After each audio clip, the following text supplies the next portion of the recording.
Hi y'all! I hope you're all having a nice day. In this video, we'll be exploring a key ethical framework called Consequentialism, with a focus on one of its most influential forms, John Stuart Mill's principle of utility, also known as Utilitarianism. This is a foundational theory in moral philosophy, and understanding it will give you tools to analyze real-world moral dilemmas in a systematic way. So what is consequentialism? Consequentialism is a family of ethical theories that all share a common idea. The morality of an action depends on its consequences. In other words, what makes an action right or wrong is not the motive, the rule it follows, or any divine command, but the outcome it produces.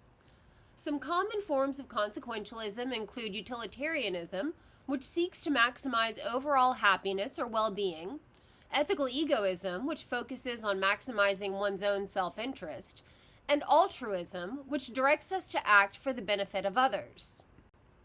Let's define a few key terms that will help us navigate this theory. Consequentialism is a family of moral theories that says the rightness of an action depends entirely on its results. Act utilitarianism tells us to choose the action in each situation that produces the greatest well-being. Rule utilitarianism says that we should follow rules that, if generally followed, would lead to the greatest well-being. Ethical egoism says the right action is the one that benefits you the most.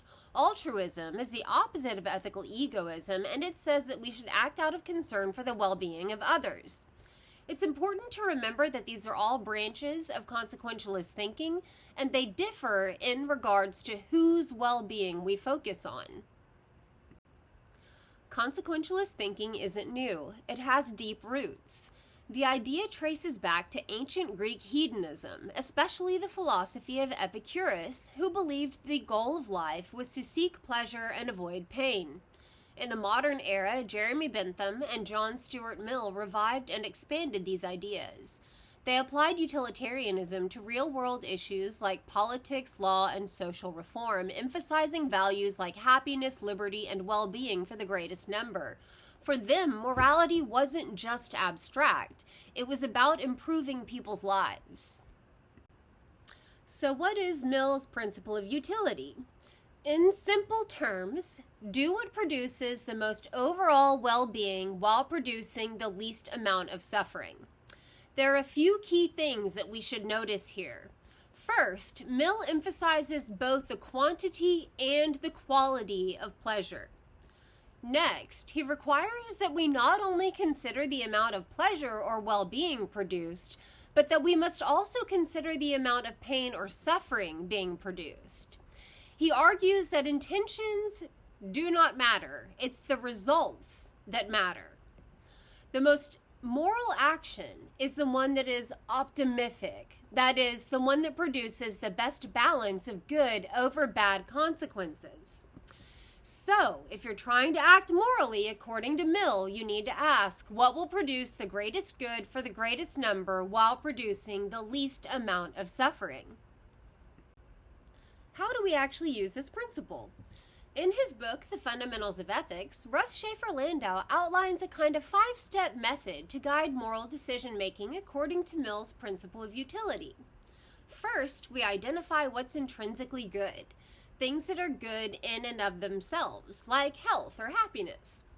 Second, we identify what's intrinsically bad, things like suffering or injustice. Third, we identify all of our different options in that situation. What are the different things that we can do in that instance? Fourth, for each of those options that we identify, we need to weigh the good versus the bad potential outcomes. Last, we need to choose the option that produces the most overall good and the least amount of suffering. That is the optimific choice. This process helps to make ethical reasoning more systematic. Let's see how this works in a real-world example.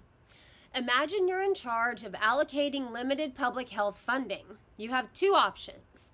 Option A is to upgrade a hospital, which would improve care for 1,000 people. Option B is to expand a vaccination program preventing illness in 5,000 people. According to Mill's principle of utility, the intrinsic good is health and well-being. When we weigh the outcomes, option B helps more people and prevents more suffering, so it's the optimific choice.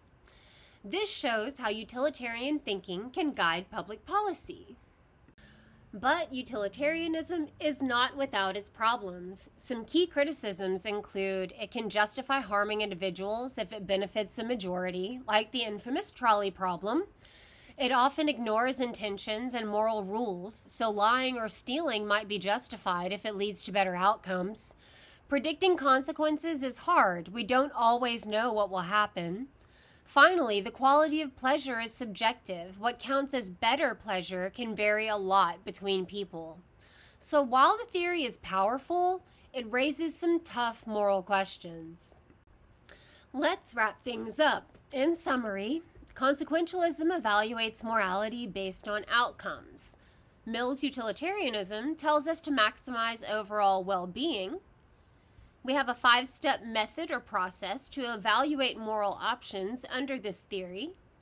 While it's a helpful tool, we must also wrestle with the ethical complexities and potential trade-offs that come with consequentialist thinking.